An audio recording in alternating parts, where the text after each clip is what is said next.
dispuesto, Yadirita, para abrirnos a esta noche en la epístola de Santiago, capítulo 1, versículos 19 y 20.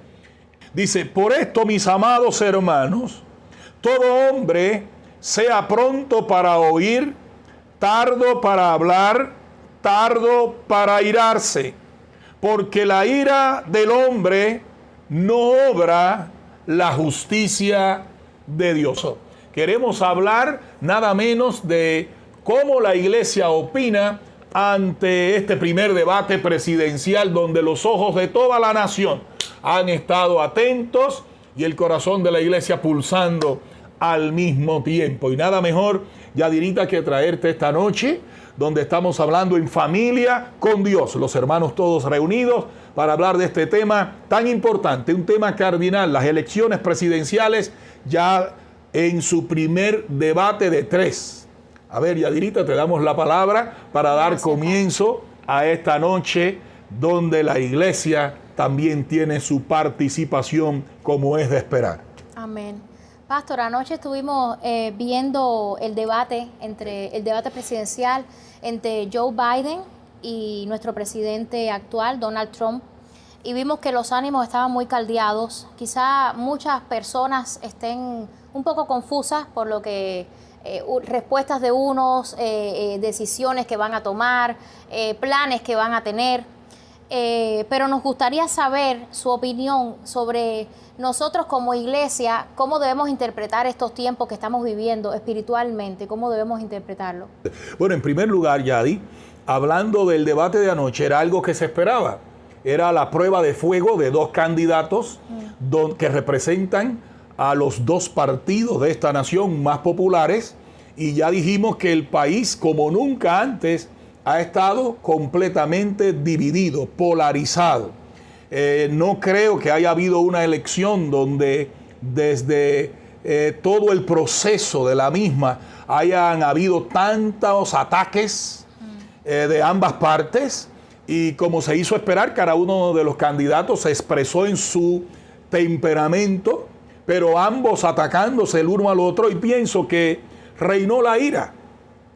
Y cuando reina la ira, el entendimiento se nubla. Había poco tiempo, 2 minutos, para poder expresar la agenda política de ambos candidatos, que a pesar de que ya la conocemos, pero ante las preguntas del moderador, contaban con poco tiempo, la presión que cada uno de ellos tenía representando a sus partidos, pero reinó la ira, reinó los ataques, y casi no pudo haber una especificación o ampliación suficientemente vasta para que escuchásemos todos, y aún los que no están ya completamente lanzados hacia qué partido va a estar respaldando, hacia qué candidato va a estar respaldando, pues se vistió un poco la noche de oscuridad en cuanto al esclarecimiento de las agendas de los dos candidatos.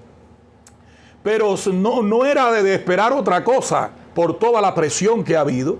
No era de esperar otra batalla y otra expresión de fuego, porque hace mucho tiempo se viene arrastrando un sinfín de ataques extraordinarios. El presidente del país ha estado bajo ataque continuamente, todo el tiempo.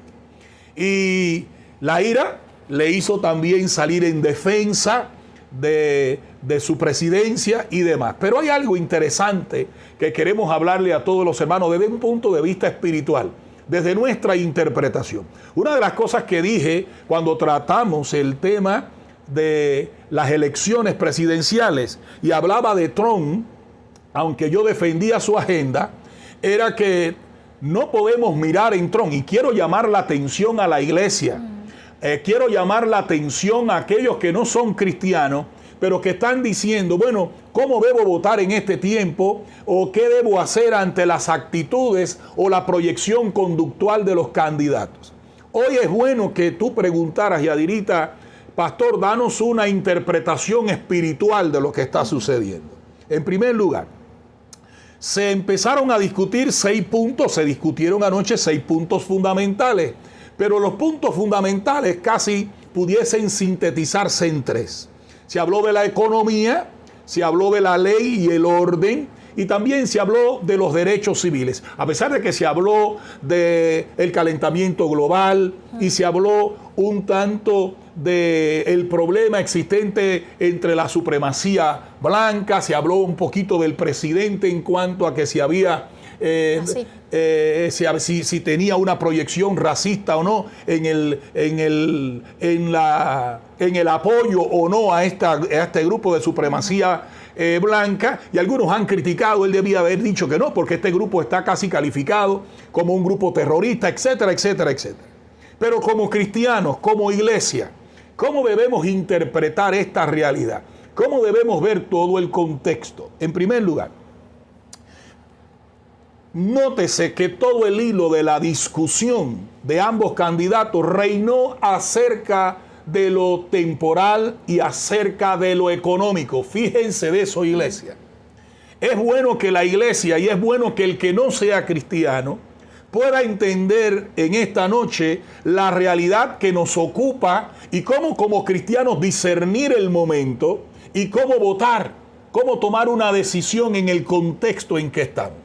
En primer lugar, una de las cosas que dijimos es que todo giró en torno a la economía, giró en torno a lo terrenal, y cuando se habló de los derechos civiles y se habló de la salud, hablando del COVID y cuál era la plataforma o la agenda que iba a tener en dirección cada uno de los candidatos para paliar la situación del coronavirus y la salud de los estadounidenses.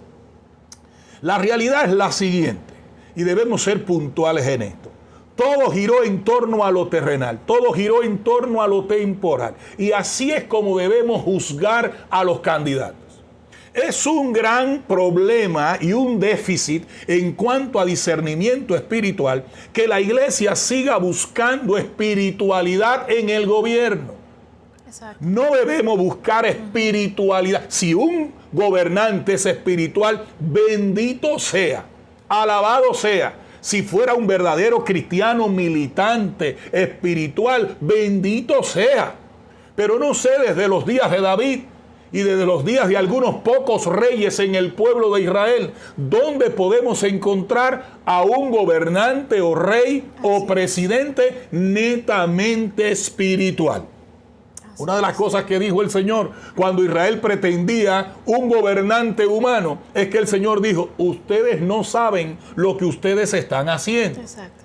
Ustedes me están quitando a mí, al Dios que es espíritu y que juzga espiritualmente, para buscarse a un rey humano. Bueno, las consecuencias van a ser estas y estas y estas y estas y estas. De modo que la aspiración de Dios nunca fue un gobierno humano.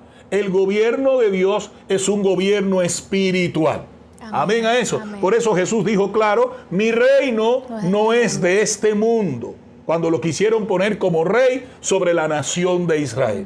Ahora, a pesar de que él era el rey de reyes y el rey que había venido, pero su reino es espiritual. Amén. A pesar de que su reino tiene un gobierno espiritual y es un reino universal, su reino gobierna espiritualmente. Es bueno decir eso. El reino de Cristo es un reino universal, pero su gobierno es espiritual. Y Dios no puede gobernar espiritualmente sobre carnales. Así es. Por eso Cristo gobierna sobre la iglesia. Eso es bueno verlo, para que la iglesia entienda que Estados Unidos no es una iglesia. Y no se le puede demandar a un presidente que se comporte como un pastor, que se comporte como un líder espiritual. Eso es fuera de contexto por completo. ¿Cómo debemos verlo? El asunto aquí es ver que precisamente, Yadirita, cuando yo estaba mirando toda la agenda, si hay algo que hay que deslindar, hay algo que hay que dejar claro. Por ejemplo, hay dos puntos que yo quisiera resaltar. Quizás la ira no dejó como ciega el entendimiento que la explicación fuera vasta en la noche de ayer. Pero se habló de que el presidente, por ejemplo, había dado solo $750 de impuestos al IRS. Y la pregunta fue directa: ¿lo hizo o no lo hizo? Esperando si un sí o un no. Esa no era ni la pregunta ni la respuesta. La respuesta o la pregunta debía ser: ¿es ilegal lo que hizo el presidente o no? La cuestión aquí no es si él dio 1 millón, si dio 10 millones o si dio $5. La clave para que el pueblo entienda es, ¿era ilegal o no fue ilegal lo que hizo el presidente? Porque si fuera ilegal, el presidente en este contexto estaría bajo juicio. Exacto. Entonces la cuestión no es cuánto dio el presidente de impuestos al IRS. La cuestión es clara, ¿era ilegal o era legal lo que hizo el presidente? Lo que sucede es que la agenda del presidente era sobre la ley y el orden. La agenda del presidente era sobre levantar la economía de la nación. La agenda del presidente es sobre dar mucho más empleo y hacer que el país no se detenga, sino que arranque en la productividad. Esa es la agenda del presidente. Entre tanto, lo que se estaba tejiendo es que precisamente Biden estaba apuntando a que se debe detener, era la discusión que se estaba teniendo, detener al país todavía un poco más hasta paliar la situación del coronavirus, de esta enfermedad que todavía se está investigando su cura. Por eso es que se une al argumento de preguntar al presidente los $750 que usted dio, lo dio simplemente $750 en cuestiones de impuestos. ¿Por qué? Eso era para atizar el argumento de Biden, que quiere levantar los impuestos a las personas que ganan más de $400,000 al año. Es decir, lo que se quería señalar, mira cómo un rico y cómo un millonario dio $750 y tratar de justificar, vamos entonces a poner mucho más impuestos, suficientemente impuestos a aquellos que cobran al año, ganan al año más de $400,000, que es la clase media alta.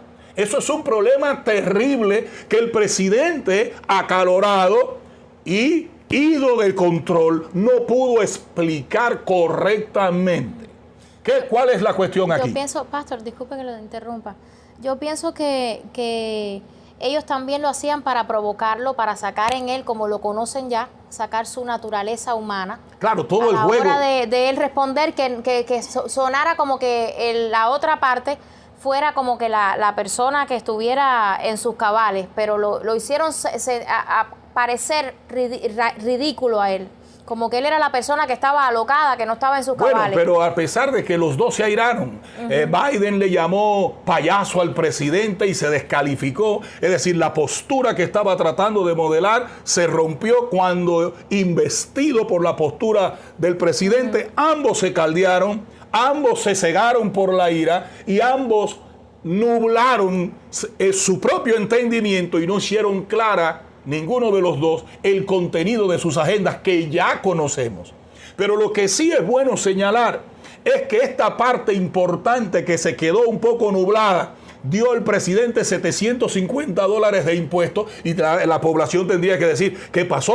El presidente no dio los impuestos que tenía que dar, el presidente ha obrado ilegalmente. La cuestión aquí no es cuánto dio, la cuestión ¿es ilegal o no es ilegal lo que pasó con el presidente? Si fuera ilegal, lo hubieran dicho, el presidente hizo algo que va en contra de la ley, claro, y va a tener a la IRS encima. Exacto. Ese no es el problema. Ahora, ese argumento lo que intenta atizar es que la agenda de Biden pretende, eso es bueno entenderlo, la agenda de Biden pretende levantar los impuestos a las personas que ganan más de $400,000 al año, la clase media alta. ¿Qué hace esta clase media alta? Es la que produce mucho más empleos, es la persona que hace producir el país y al mismo tiempo produce los empleos y alza la economía.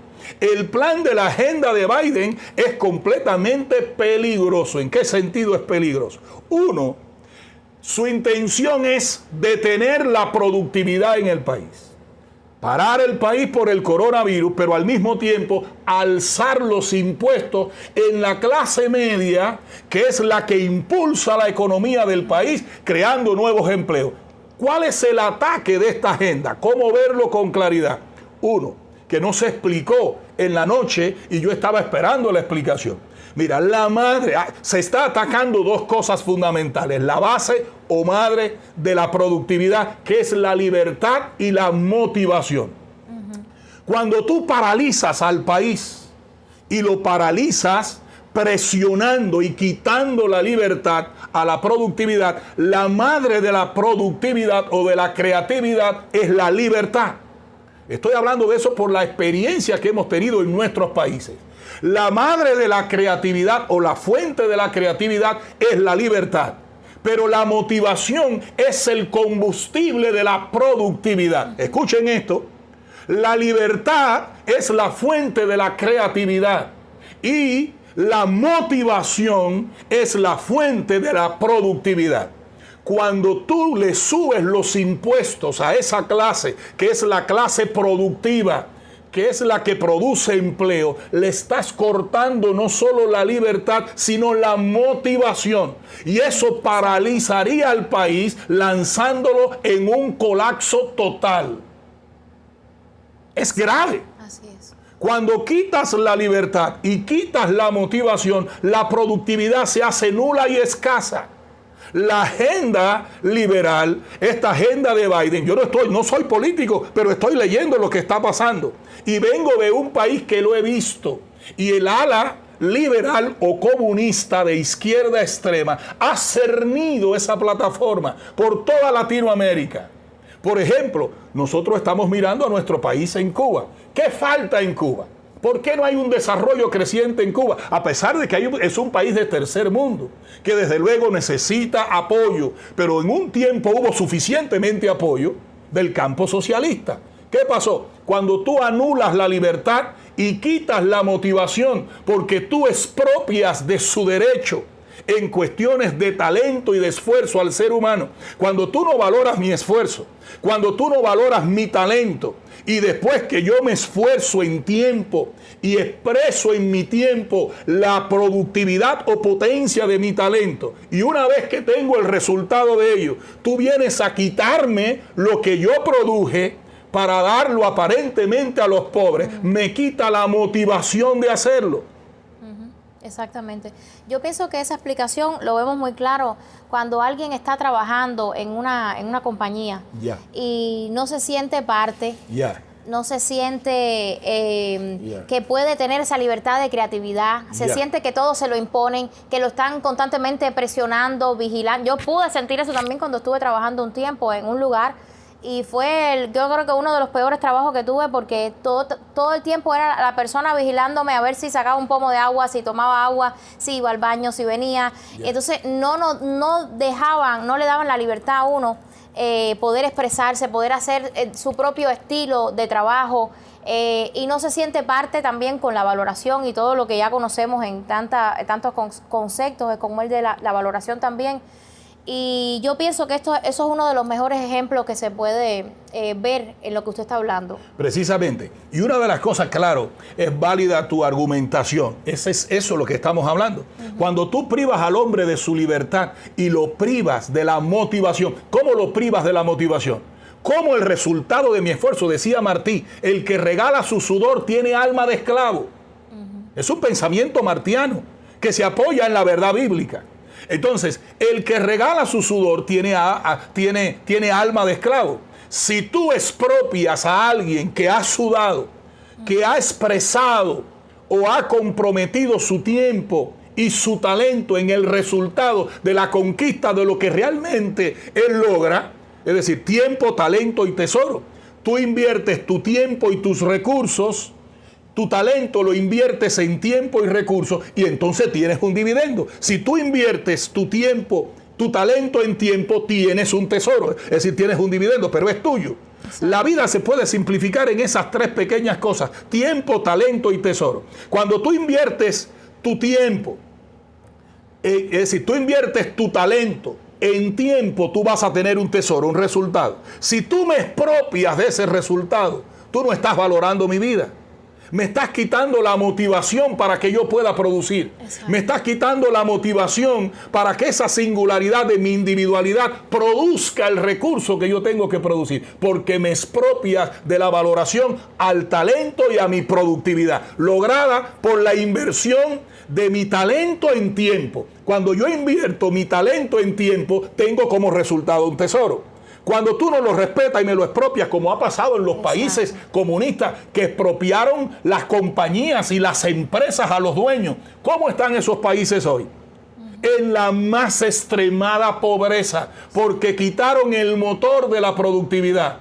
¿Cuál es el motor de la productividad? La motivación y la libertad, que es la base de la creatividad humana. Sí. Cuando no hay libertad, se muere la creatividad. Y cuando no hay motivación, no hay productividad. Cuando tú paralizas a un país, que ya es grave, porque es bueno y es lógico y es sensato que se tomen las medidas sanitarias, lo que se tiene que tomar, pero paralizar a un país y decirle a un gobierno que no tenga ninguna gestión en los asuntos temporales es atentar contra la identidad de un gobierno. Un gobierno atiende los asuntos temporales, no los asuntos espirituales. Exacto. El gobierno tiene que ver con el asunto del orden, de la ley. El gobierno tiene que ver con la educación. El gobierno tiene que ver con la economía. Cuando tú le dices a un gobierno que se paralice, está ese gobierno perdiendo su identidad. Desde luego, tienes que cuidar a la nación, tienes que cuidar a la población, pero tiene que haber un balance entre cuidar a la población y hacer que el país produzca lo que tiene que producir. Para ese fin hay que dar libertad y hay que dar motivación. Hace unos años lo hizo el presidente Ronald Reagan, uno de los más grandes presidentes de los últimos tiempos. Quizás tan grande en su tiempo como Abraham Lincoln, como ahora la gestión que está haciendo en asuntos temporales el presidente Donald Trump. ¿Qué hizo Ronald Reagan? Abrió libertad para la productividad, haciendo que los impuestos fueran mínimos. Eso creó motivación para que hubiera suficiente productividad, suficiente empleo y se alzara la economía de la nación. La agenda que presenta Biden es paralizar al país, hacer más detenido la apertura de los estados y al mismo tiempo matar la motivación. Es una muerte súbita. Y yo creo que analizando lo que usted está diciendo de que él planea paralizarlo, es cerrarlo. Yo pienso que haciendo eso va a hacernos dependientes de otros países que quieran aprovecharse de esa situación. Yo también. Lo que pienso es que Estados Unidos tiene demasiados enemigos dentro de la nación. Gente que no aman a los Estados Unidos. Ahora, te empecé diciendo esa parte. El enemigo de Estados Unidos no está afuera, está dentro. Y está muy bien organizado dentro. ¿Por qué? Atacar a Estados Unidos es atacar la democracia que Dios ha usado como un escudo en favor de Israel y de la iglesia. Acuérdate siempre como cristiano. Este coronavirus, cualquier crisis en el mundo, su pesquisa es Cristo y la iglesia.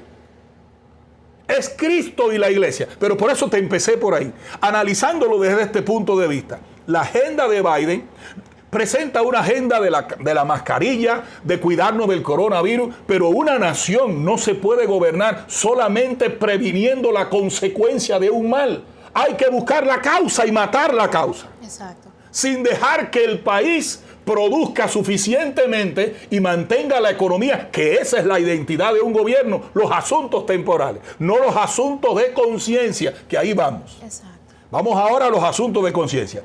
Pero la agenda de Trump es una agenda que atiende los asuntos temporales, sin que se pueda desmedir de la atención de la salud del pueblo, pero agilizar la cura de la enfermedad, sin dejar que el país se paralice y venga a Estados Unidos a convertirse en cueva y del pillaje y del latrocinio. Exacto. Y de la violencia extrema. Eso vamos a ese punto. Bien, vamos a ese punto. Sin hablar de todas las consecuencias que está originando el confinamiento, que ya se ha hablado de los divorcios, de la protesta, de los suicidios y de tantas cosas que se están viendo. Entonces, mirar fríamente al país y decir simplemente que hay que cerrarlo todo y que vamos a alzar el impuesto a la clase media alta es tirar el país al pozo, sin una cura inmediata, porque todavía no se sabe de la cura inmediata ni de la dilación de la cura del coronavirus. Eso en primer lugar. Ahora, en segundo lugar, por eso decía que hablar de los $750 de impuestos del presidente era tratar de azuzar y buscar argumentos para apoyar la idea de subirle los impuestos a esta clase media alta. ¿Cuál es la justificación? ¿Cuál es la consecuencia que generará? Poca productividad, poca creatividad y un país que se hunde en el ocaso. Eso sería no solamente la espera de toda el ala izquierdista extrema, el mundo entero estaría esperando el derrumbe de la nación de Estados Unidos. Estados Unidos hoy no prevalece por el hombre. Qué bueno es que la iglesia abra sus ojos. Estados Unidos no está prevaleciendo por el hombre. Estados Unidos no está prevaleciendo por el gobierno. Estados Unidos está prevaleciendo por la gracia y la misericordia de Dios. Que no se olvida que este país exporta más evangelio que Coca-Cola. Hay más misioneros en el mundo que Coca-Cola. Este país, a través de este país, llegó el evangelio a América Latina. Ha llegado el evangelio a África y a las tribus más recónditas. Hay misioneros del país que más exporta misioneros. A través de Estados Unidos nos llegó la fe y con la fe la salvación en Cristo Jesús. Destruir a Estados Unidos es paralizar el evangelio. Amén. Destruir a Estados Unidos es destruir el escudo que Dios ha levantado en favor del evangelio, es decir, de la iglesia y del pueblo de Israel. Ahora mira este otro caso, Yadirita. Por eso yo no estoy defendiendo simplemente a un Donald Trump. Nosotros vamos más allá de un individuo. Estamos pensando en la nación. Estamos pensando en el mundo. Estamos pensando en algo más allá. Mira ahora lo que viene. No solamente este es el problema. Ya vimos cuál es el ataque. El ataque es paralizar al país, alzar los impuestos a la clase media alta. Eso para la libertad, para la creatividad y para la productividad. Los niveles de empleo es el caos. Ir incentivando el caos para que se hunda el país. El presidente no pudo argumentar anoche sobre eso. Espero que en los otros debates, ya con su equipo, puedan analizar mejor cómo repartir respuestas con menos ira. Sí. Ahora, mira lo segundo. Mirándolo desde aquí, es donde entra la iglesia. Tú me preguntabas, pastor, ¿cuál debe ser la interpretación espiritual de la iglesia sobre esta realidad? Yadirita, la visión neotestamentaria, porque viene el tiempo, dice el Señor en su palabra, en que Israel será salvo como nación. Y a la luz de Israel muchas naciones serán salvas. Creemos que Estados Unidos, América Latina, muchos de ellos, porque dicen las costas oirán su voz. Espero que Cuba sea una de esas naciones ganada por ese gran avivamiento mundial. Amén. Antes del rapto de la iglesia. Gloria al Señor. Aleluya. ¿Por qué? Porque el que está sentado en el trono no es Trump. El que está sentado en el trono es el Cristo de la gloria, que ha dicho cómo comienza y termina la historia. Amén. Él dice que toda rodilla se doblará y toda boca confesará que Jesucristo es el Señor. El mundo tendrá que decir que ninguna filosofía, amén, ni el comunismo, ni el capitalismo, ni ningún ismo funciona. Lo único que funciona es el cristianismo, amén, la fe en Cristo Jesús. ¿Por qué? Mira lo que sucede. Otro ardid del asunto, cuando se habla de la distribución equitativa de los bienes. Mucho parece que hay una parte y hay una agenda, esa agenda de izquierda, la agenda que ahora están defendiendo los demócratas, que casi siempre han defendido, es de la distribución equitativa de los bienes, que hace falta más nivel de justicia para la distribución equitativa de los bienes.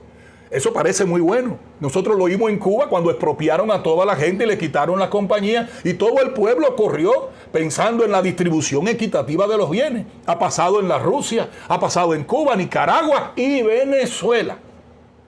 Y otros países que están muy cercanos. Es decir, cuando el pobre oye de distribución equitativa de los bienes, brinca. Suena lindo. Claro. Suena bonito. Pero mira lo que sucede.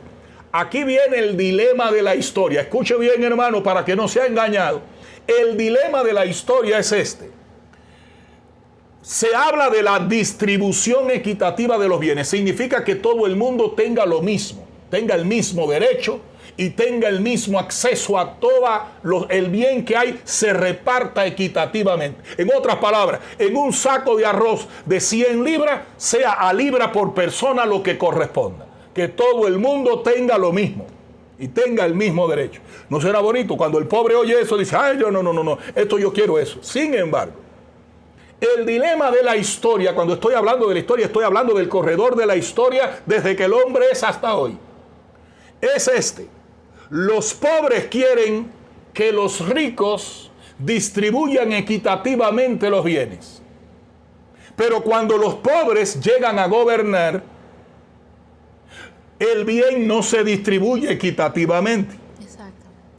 Pasó en Cuba, pasó en Nicaragua, ha pasado en Rusia, en la China y en los países del mundo. Dígame un país donde el bien se distribuye equitativamente. Jesús dijo: a los pobres siempre los tendréis con vosotros. ¿Por qué Jesús dijo eso? Porque para distribuir equitativamente los bienes se necesita un nivel de conciencia.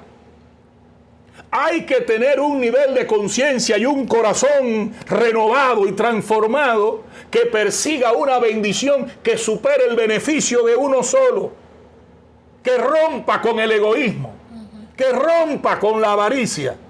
El único corazón que tiene ese nivel de conciencia es el corazón transformado por la sangre de Jesucristo. Amén. Solo la iglesia puede distribuir equitativamente los bienes. Por eso en el libro de los Hechos surge de momento un nivel de conciencia en Pedro y Juan y todos los que abrazaron el Evangelio. Vino sobre ellos la influencia del Espíritu Santo en Pentecostés, y cuando viene el Espíritu Santo sobre ellos, surge un nivel de conciencia y dice que tenían en común todas las cosas.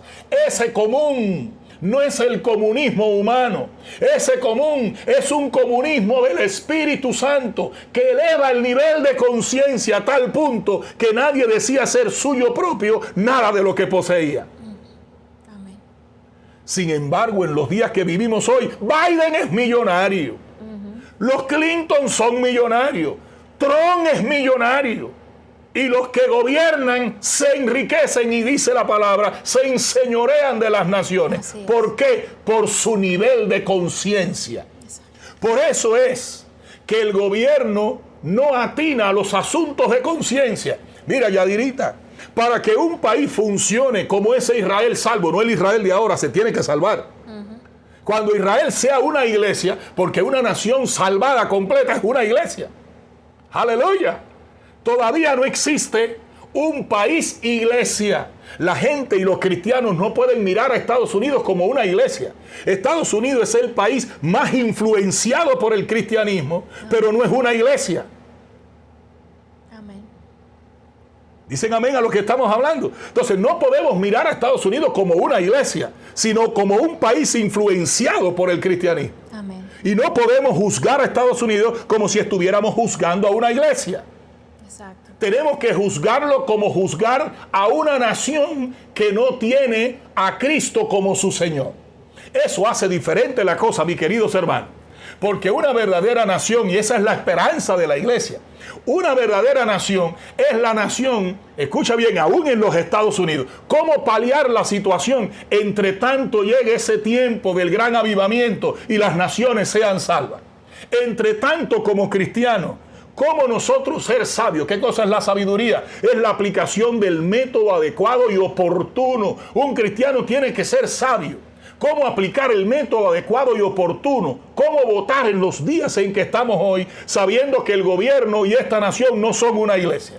La iglesia es la iglesia de Cristo. Así es. La iglesia somos nosotros. Ahí es donde debemos exigir el nivel de conciencia, donde la bendición no se quede en la barba, sino que baja hasta el borde de las vestiduras. Amén. Aleluya. Gloria a Dios. Aleluya. Pero en una verdadera nación justa, equitativa, esa nación es la que puede machar la relación del gobierno y la relación de la iglesia en un balance de equilibrio donde el gobierno atiende los asuntos temporales y la iglesia atiende los asuntos de conciencia. La relación que debe haber entre gobierno e iglesia es una relación completamente distinta, en una relación de balance, donde el gobierno atiende los asuntos temporales, la educación, y no los asuntos de ideología. Escuche bien, no es el gobierno quien le tiene que decir a nuestros hijos en qué creer. No es el gobierno el que tiene que tratar los asuntos de conciencia como pretende el ala liberal, posmoderna o de la posverdad. que está metida en los Estados Unidos y en estas agendas liberales. No, quien tiene que hablar de en qué se debe creer es la iglesia, la palabra de Dios, el evangelio de Jesucristo. La iglesia tiene que accionar sobre los asuntos de conciencia, mientras el gobierno atina a los asuntos temporales. Ocuparse en la economía, ocuparse en la educación, ocuparse en la ciencia. Ese es el asunto del gobierno. El orden, la ley y el orden son los asuntos del gobierno. Cuando tú pretendes desmantelar la ley y el orden, cuando tú pretendes desmantelar el alza de la economía, cuando tú pretendes desmantelar la libertad y la creatividad, así también como la motivación y la productividad, tú quieres destruir el país, lo que lo barniza con palabras suaves y delicadas. Exacto. Pero es la pretensión de hundir al país, de hundir a una nación. Así es. Entonces, ¿cómo son nuestros países de orígenes cuando vamos? ¿Dónde está la productividad? Tú llegas a Estados Unidos y hay una carretera que se está haciendo todos los días. Hay un edificio que todos los días se construye todos los días. Eso es desarrollo. Así es. Es productividad. Sabemos que el cristiano no prioriza lo material. El cristiano prioriza lo espiritual y pone el bien material al servicio de lo espiritual. Primero el reino de Dios y su justicia, y todas las demás cosas vendrán por añadidura. Nosotros priorizamos lo espiritual. Amén. Pero en un país, ¿cómo votar? ¿Cómo analizar? Miramos qué agenda respeta que la iglesia haga su papel. Amén. ¿Cuál es la agenda que respeta que se eleve el nivel de conciencia? ¿Qué agenda está tratando de terminar con la base espiritual de este país y con las convicciones trascendentales que tiene este país? Hombres como George Washington, hombres como Adam, hombres como Abraham Lincoln, que sembraron una nación con una constitución basada en la Biblia, una nación bajo Dios. Amén. ¿Quién quiere derribar ese muro? ¿Quién quiere derribar ese orden? ¿Quién quiere derribar esa base? Esa es la agenda que tenemos que mirar. Y en este momento, la agenda de Biden no parece estar apoyando estas bases espirituales ni las convicciones trascendentales. Así es. Es una agenda la que estamos mirando hoy en esta época de posmodernismo, de esta posverdad. Es un movimiento que defiende una ideología, y hablar de ideología, de cosmovisión, es hablar de nivel de conciencia, es hablar de fe. ¿En qué cree el ser humano? ¿En qué valores cree? El ser humano solo cree en un mundo con una posición filosófica monista o dualista. ¿Creemos solamente en la dimensión de espacio y tiempo? ¿O creemos que hay otra dimensión que no se ve? La fe se asienta sobre una posición dualista. ¿Qué agenda está defendiendo esta posición? ¿A qué candidato vemos defendiendo la Biblia? ¿A qué candidato vemos defendiendo el no aborto? Aún en tiempos tempranos. Así es. Cuando ya el feto es desarrollado. ¿A qué candidato vemos defendiendo los valores espirituales? No la mascarilla simplemente y un coronavirus. La mayor contaminación no es la pandemia del coronavirus. Es la pandemia del pecado. Es la pandemia de apartarse de Dios. Es la pandemia de quitar a Dios de las escuelas. Es la pandemia de quitar a Dios de los hogares. Es la pandemia de quitarle el derecho a los padres de decirle a sus hijos en quién creer. Ya salimos de eso. En nuestros países de orígenes, ¿cuál fue la política y cuál fue la agenda? La distribución equitativa de los bienes. Miren a Rusia. ¿Quiénes son los ricos de Rusia? Los que antes estaban en el gobierno. ¿Qué produce este tipo de agenda? Solamente dos clases. Los ricos ricos y los pobres pobres. Así es. ¿Por qué? Porque el nivel de conciencia del hombre es un nivel de un pecador. Y el pecador es avaricioso, el pecador es egoísta, donde único puedes plantear una plataforma de distribución equitativa de los bienes es en una iglesia, y en una iglesia llena del Espíritu Santo. Amén. Porque hoy la iglesia está en crisis. Sí. Hoy la bendición se queda en la barba. Tristemente así es, güey. Entonces, si la bendición de la iglesia está en la barba, ¿qué tú esperas de un gobierno? Exacto. ¿Tú crees que va a ser más espiritual un candidato que un cristiano? Si el justo con dificultad se salva, ¿a dónde aparecerá el impío y pecador? Así es. Dice la palabra de Dios, trono de iniquidad que hace agravios bajo forma de ley. Barnizan los agravios, legalizan el pecado. Amén. Hoy en día llamarle pecado a algo precisamente incita el cautiverio, la prisión. ¿Qué agenda está defendiendo los valores de Dios? ¿Qué agenda se inclina más hacia lo que la Biblia dice, los valores y los principios? Eso es lo que tiene que tener la iglesia claro y el pueblo que está escuchando hoy. Amén. Los que no quieren dar sus oídos a la mentira y al barniz de la sutileza del mal. Esto que estamos viendo en Biden y Trump simplemente son representantes de algo que está detrás. Más allá de Biden hay una agenda globalista, izquierdista, que se está metiendo en los tuétanos de la nación. Así es. Y esta agenda que estamos viendo es una agenda de un sincretismo religioso. Esto es más grande que lo que se ve, mis hermanos. Esto es posmodernismo. Esto es nuevo orden. Esto es posverdad. Y es una base sincrética. Son los 3 espíritus de rana que habla el libro de Apocalipsis. 3 espíritus inmundos que une a falsos cristianos. Miren cuál es la liga. Van a ver cristianos falsos metidos en todo eso.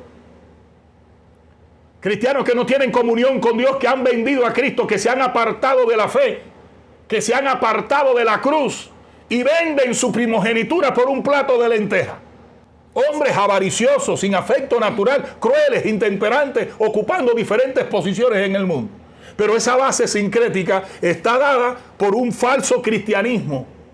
Está dada por los liberales intelectuales, hombres de ciencias y políticos. Son 3 grupos que se unen. Se unen los estadistas o políticos, hombres intelectuales y de ciencia, y se unen también los falsos cristianos. Es una conjunción de la cultura pagana con un falso gobierno y muy atizado en dinero y un falso yacimiento de una iglesia falsa, el falso profeta, imbuido en un espíritu anticristo que está tocando a las puertas y la gente no se da cuenta. Porque la gente está esperando el 666 marcado en el brazo y marcado en la frente. Señores, 666. 6 es número de hombre, 3 es número de Dios. 666 es el hombre usurpando el lugar de Dios. Es quitando a Dios con una filosofía relativista, quitando la verdad de Dios como absoluta. Ya hace rato que la gente está marcada en la frente y en los brazos y están esperando un chip. Tú estás marcado en la frente. Frente quiere decir mente.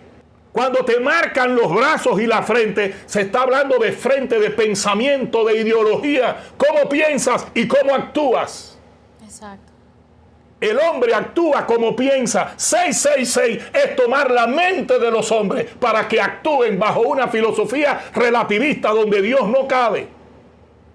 No estés esperando 666. Hay que ser idiota para pensar que el diablo te va a marcar 666. Y esperar que estés marcado 666 para decir, mira, te marcó. Hay que ser idiota, eso es infantil. 6 es, dice la Biblia, el que lea entienda. 6 es número de hombre, 3 es número de Dios. Es el hombre ocupando el lugar de Dios en la historia. No hay Dios, no hay espíritu. Es el yacimiento de una filosofía que ya la vivimos en Cuba y en varios países de América Latina, en Rusia, en Venezuela y otros países del mundo, que ya penetra las puertas de los Estados Unidos. Hace rato que el diablo está marcando gente. Nada más hay que mirar. Doctrinas de demonios, intemperantes, crueles, sin afecto natural, con apariencia de piedad, pero contumaces en el alma. Destruir a Estados Unidos, habiendo vivido en este... Nosotros que vinimos hace poquito agradecemos tanto. Así es. ¿Por qué todo el mundo quiere venir a esta democracia? Lo que hace grande a esta democracia no son los hombres de este país. Es la influencia de la Biblia y de Cristo en esta nación. Amén. Ya quieren cambiar hasta las fiestas y cambiar la cultura matizada por el cristianismo. Ya no es Semana Santa, es holiday. Sí. Ahora es Easter, Holiday. Ya no se puede decir Semana Santa, ya no se puede hablar de Navidad. Ya es Nochebuena. Porque es un trabajo sutil, es una guerra de detalles, es guerra de pensamiento. Tomar la mente. Así es. Pero gloria al Señor. Esa es la interpretación espiritual que podemos darle. ¿Qué creemos como síntesis de la noche? Yo sigo, si me preguntas, pastor, ¿por quién votar? Es clarísimo. ¿Cuál es el candidato que está apoyando lo que dice la palabra? ¿Cuál es el candidato que está del lado de los cristianos? ¿Cuál es el candidato que está del lado de levantar el nivel de conciencia? Cuando tú anulas a la iglesia, no permites que la gente escuche el evangelio. Dice la palabra, y conoceréis la verdad, y la verdad os hará libre. Pero dice también, pero ¿cómo escucharán sin haber quien les predique? Amén. Si tú le cierras la boca a la iglesia, porque esto es un símbolo, Exacto. el nausabuco ya es un símbolo, boca cerrada que no se puede ni cantar en los cultos. Ahorita nos dicen a qué hora podemos reunirnos y el día al año en que podemos reunirnos. Sí. Como ya hay países que está sucediendo, como en California, se está tratando a la iglesia en una forma de que la paralizan los cultos. En los Estados Unidos nadie lo podía imaginar. Como dijeron también nuestros hermanos de Venezuela. A Venezuela esto no va a llegar, ya tiene más de 20 años.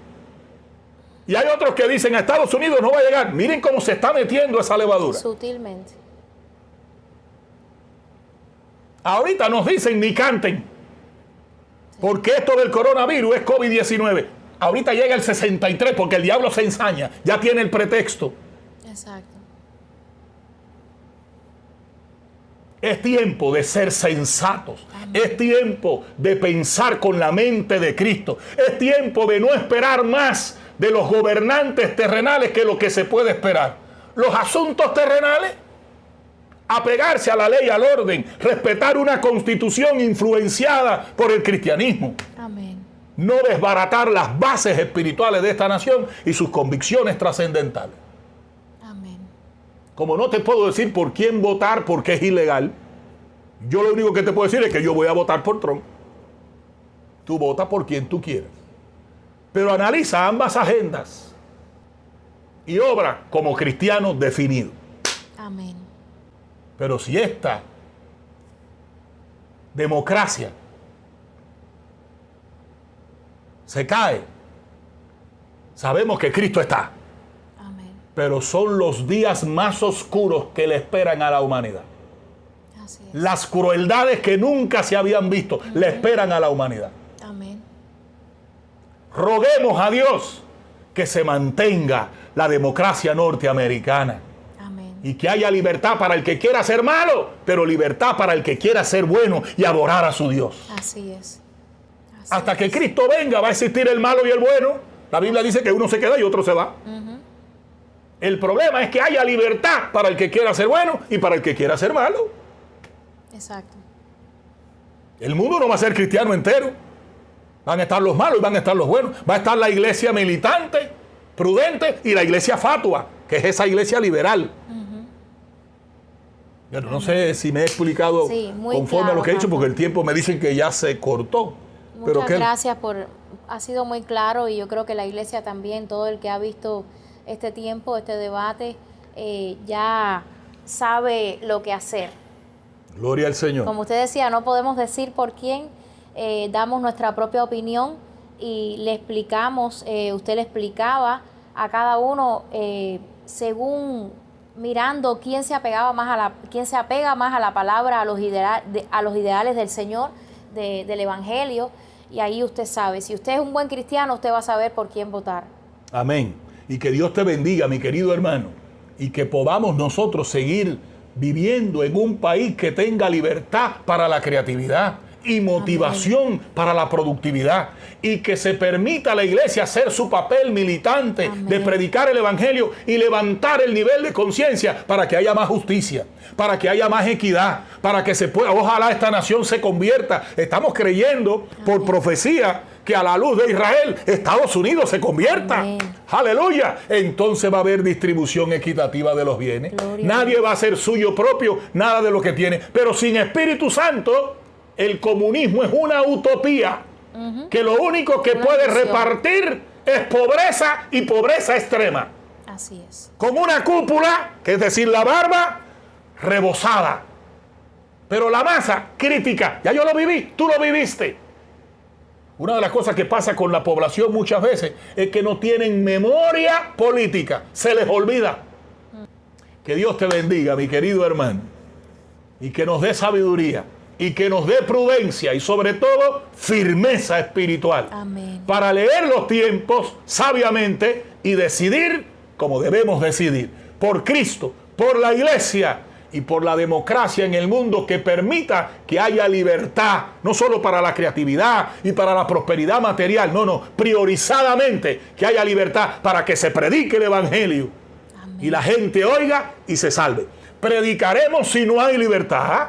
Amén. Predicaremos si hay oposición, como en Cuba la hubo, y predicamos y el evangelio triunfará. Amén. Pero qué lindo es cuando un gobierno y una nación entienden que el evangelio es la luz del mundo. Amén. Porque ilumina el corazón, eleva la conciencia y transforma las almas de los hombres. Amén. Que Dios te bendiga en esta noche y te haga sabio, te haga santo, te haga salvo. Que el Señor te bendiga.